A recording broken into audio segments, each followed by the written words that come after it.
बेटा पिछले वीडियो के अंदर हमने स्लाइड बैट ब्रिज या मीटर ब्रिज की सेकंड एप्लीकेशन पढ़ा था और उसके अंदर हम क्या करते थे, किसी अननोन टेम्परेचर को फाइंड आउट करते थे। अब हम पढ़ेंगे इस वीडियो के अंदर हमारी थर्ड एप्लीकेशन। वो क्या कहती है बेटा, to compare two unknown resistances. कहता है कि मीटर ब्रिज का यूज किन्हीं दो अननोन रेजिस्टेंसेज के वैल्यू को मेजर करने के लिए भी किया जाता है। तो देखिए हमने सबसे पहले क्या किया, हमने लिखा for comparing two unknown resistances R1 and R2। कहता है कि अब हमने दो अननोन रेजिस्टेंस बना लिए, क्या R1 एंड R2। उनको कंपेयर करने के लिए first resistance R1 is connected in right gap. तो कहता है कि जो राइट गैप के अंदर हमने देखो सबसे पहली एप्लीकेशन में क्या किया था, यहाँ पर कोई अननोन रेजिस्टेंस पुट किया था। उसके बाद सेकंड एप्लीकेशन में हमने यहाँ पर प्लेटिनम वायर को पुट किया था।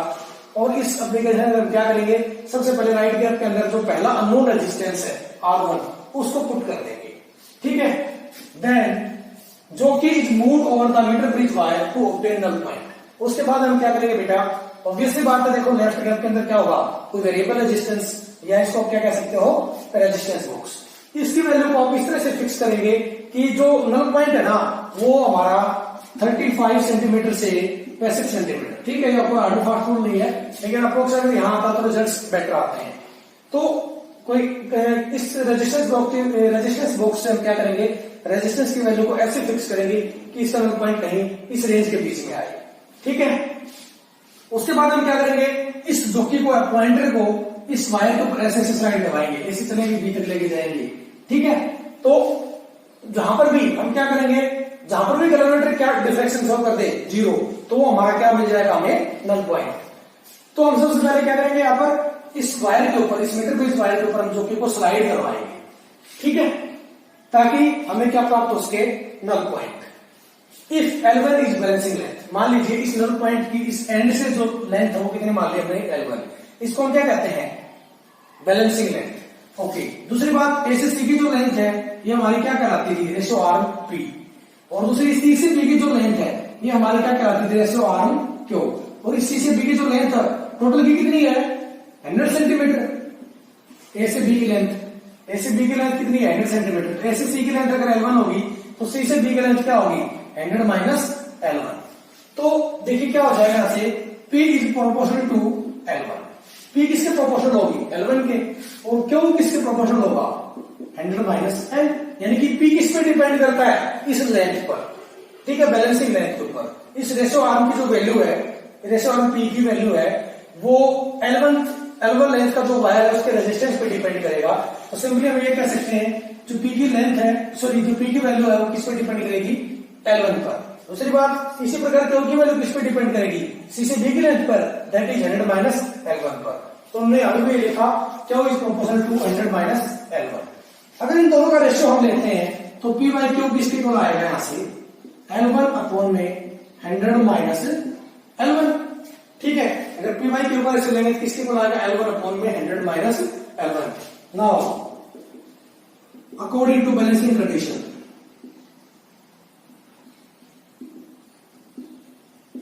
बैलेंसिंग कंडीशन क्या कहती है बेटा आपको, P upon Q is equal to में R अपॉन में अननोन रेजिस्टेंस। अननोन रेजिस्टेंस हमने क्या माना है, R1। तो इधर क्या है बेटा, R1।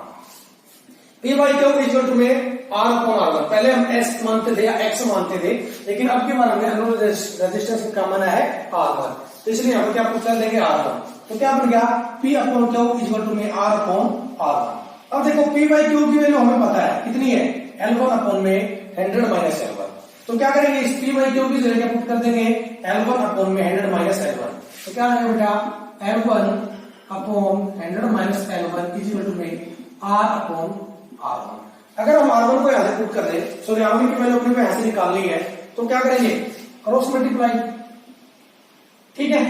तो जब क्रॉस मल्टीप्लाई करेंगे, क्रॉस मल्टीप्लाई कह लीजिए चाहे ये कह लीजिए कि इसको हम क्या करेंगे, इस R1 को इधर ले आएंगे और L1 अपॉन 100 माइनस L1 को इक्वल से उधर लेके चले जाएंगे। इस वैल्यू को राइट में ले जाएंगे और R1 को लेफ्ट में ले आएंगे।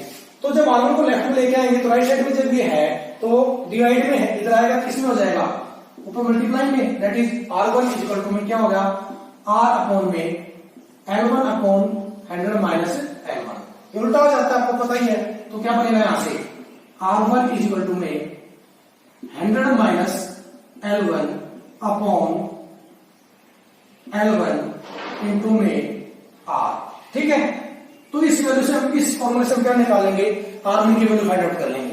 अब हम क्या करेंगे, जो राइट साइड के अंदर R1 की जगह पर जहां पर हमने R1 पुट किया है, इसकी जगह पर हम क्या पुट कर देंगे, यहां पर R2।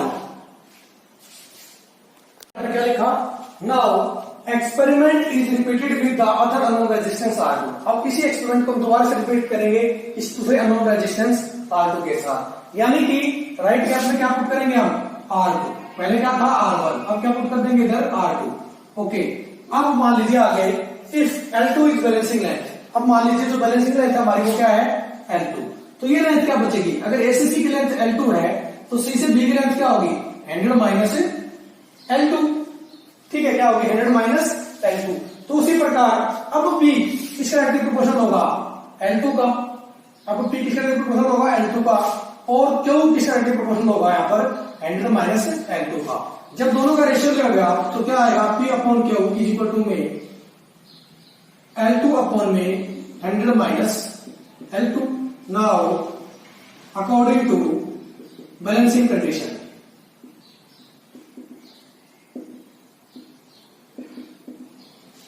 पी वाई किसकी इक्वल होता है, P by Q is equal to में R अपॉन R2, क्योंकि आपके पास अननोन रेजिस्टेंस क्या है यहाँ पर, R2। तो देखो पी वाई क्यू की वैल्यू यहां से आई है, तो इस जगह पर क्या करेंगे, पी वाई क्यू की वैल्यू पुट कर देंगे, तो क्या आएगा इधर से L2 अपॉन में 100 minus L2 is equal to में R अपॉन R2। जब यहां से आप R2 निकालेंगे, इस R2 को इक्वल से इधर ले आएंगे और इस L2 अपॉन 100 माइनस L2 को इक्वल से उधर ले जाएंगे, तो क्या आ जाएगा यहाँ से R2 इज इक्वल टू में R इंटू में 100 माइनस L2 अपॉन L2। ठीक है बेटा, इसको कह दीजिए इक्वेशन नंबर 2। 1 उसको कह दीजिए R1 इज इक्वल टू में क्या आई थी, 100 minus L1 upon L1 into में जो R थी, इस फॉर्मूले को या उस इक्वेशन को इक्वेशन नंबर 1 कह दीजिए, इसको इक्वेशन नंबर 2 कह दीजिए।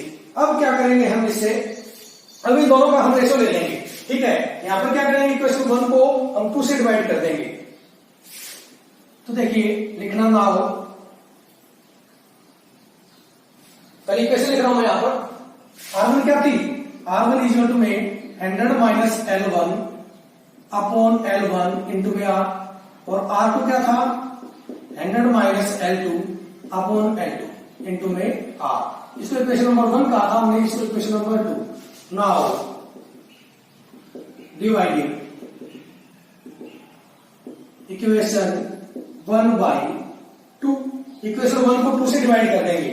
इक्वेशन 1 को 2 से डिवाइड करेंगे तो क्या आएगा, देखिए यहां पर R1 अपॉन R2 इज इक्वल टू में L1 upon 100 minus L1 100 minus L1 upon L1 into में R upon 100 minus L2 upon L2 into में R। ठीक है बेटा, जब अब देखो यहां पर ये R और ये R एक दूसरे से कट जाएंगे, तो क्या बचेगा, R1 अपॉन R2 इज इक्वल टू में 100 माइनस L1 अपॉन L1। ठीक है, अब जो नीचे वाली तरफ अच्छे से नीचे देखिए क्या बचेगा, 100 माइनस L2 अपॉन L2। ठीक है, ये रिवर्स हो जाएगी, जब रिवर्स होगी तो क्या आ जाएगा, लेफ्ट साइड में R1 अपॉन R2 as it is, right side में देखिए क्या बनेगा, 100 minus L1 into L2, 100 minus L1 into L2, क्योंकि ये L2 कहां चला गया, ऊपर। ठीक है, नीचे क्या बचेगा, L1 इंटू में 100 माइनस L2। ठीक है बेटा, अब क्या करेंगे, अगर इन L1 और L2 की वैल्यूज यहां पर हम पुट कर देते हैं तो हमारे पास क्या आ जाएगा, उन दोनों रेजिस्टेंसेस का रेशियो आ जाएगा। यानी कि इस फॉर्मूले की हेल्प से हम क्या कर सकते हैं बेटा, उन दोनों रेजिस्टेंसेस को कंपेयर कर सकते हैं। ठीक है, तो आज के लेक्चर में इतना ही। Thank you very much.